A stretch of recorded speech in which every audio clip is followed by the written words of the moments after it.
Hello everyone, তো চলো আগের দিন যে বান্ধবীর বিয়েতে গেছিলাম তারই একটা ব্লগ শেয়ার করি। তো সব সময়ের মতো কিন্তু আমরা অলরেডি লেট, ক্যামেরা অন করে রেডি হতে হতে যা হয়, ঢং করতে করতে অনেকটা রাত হয়ে গেছে। তো যাই হোক, বাঙালিদের ঘরটা যেমন থাকে রেডি হওয়ার পর, হ্যাঁ ঠিক এই রকমই অবস্থা, যেন মনে হয় বাড়িতেই ফিরবো না।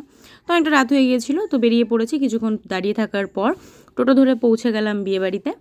আর এখানে পৌঁছে গিয়ে দেখি কিন্তু আমার বান্ধবী অলরেডি চলে এসেছে, আমার জন্য এসে অপেক্ষা করছে। আর একজন তো এখনও বাড়িতেই বসে আছে, ও রাস্তা একটু লেট হয়েছিল। লোকে কী করে সোজা রাস্তা দিয়ে যায়, কিন্তু না, আমি জলকাদার মধ্যে দিয়েই যাব। তো গিয়ে দেখি অনেকটা রাত হওয়া সত্ত্বেও আমাদের বান্ধবী কিন্তু রেডি হয়নি।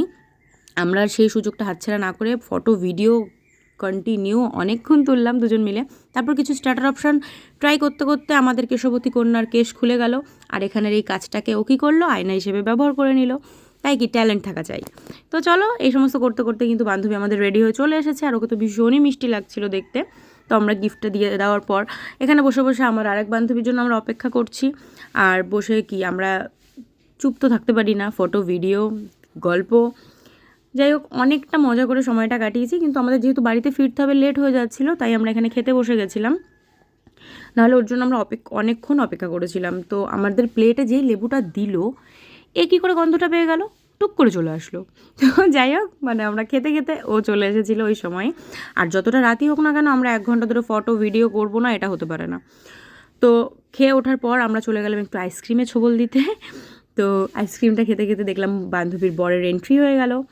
আর এখানে প্রচুর নাচানাচি, বাজি ফাটানো, ভীষণ মজা হচ্ছিল। আরও অনেক বান্ধবীরা ছিল, সবাই মিলে ভীষণ একটা ভালো সময় কাটালাম। তো গান বাজনা হবে আর আমরা চুপ থাকবো, এটা হতে পারে না। আমি একা কেন নাচবো, বান্ধবীকে নিয়ে নাচাবো, ঠিক আছে? তো গান বাজনা হলে কি আর চুপ থাকা যায়? তো কিছুক্ষণ দুজন মিলে নাচানাচি করার পর আরেকজনও তো আইসক্রিম খাওয়াই বন্ধ হচ্ছে না, নাচ চলুক আইসক্রিমও খেতেই থাকবে। তো তারপর ভাবলাম দুজন মিলে নাচছি, ব্যাপারটা খুব একটা ভালো লাগছে না, না? তাই আর কি, ভালো লাগছে না তো কী হয়েছে, এবার সবাইকে নিয়ে নাচাবো। তো সবাইকে নিয়ে চলে গেলাম নাচতে, ঠিক আছে? আর ওয়েদারটা একটু খারাপ ছিল, সেদিন বৃষ্টিও হয়েছিল। তো রাস্তায় একটু জলকাদাও ছিল, তাতে কি নাচা বন্ধ হবে না? তো যাই হোক, আমরা কিছুক্ষণ একটু নাচানাচি করার পর অনেকটা রাত হয়ে যাচ্ছিলো, যেহেতু বাড়িতেও ফিরতে হবে। তো ওই যে দেখো, আমার এক্ষুনি ফোনটা আসবে বাড়িতে ফেরার। হ্যাঁ, ফোনটা চলে এসেছে, এবার আমাকে বাড়ি আসতে হবে। তো চলো, আমি বাড়ি যাই, তোমরা এদের নাচ দেখতে থাকো, ঠিক আছে?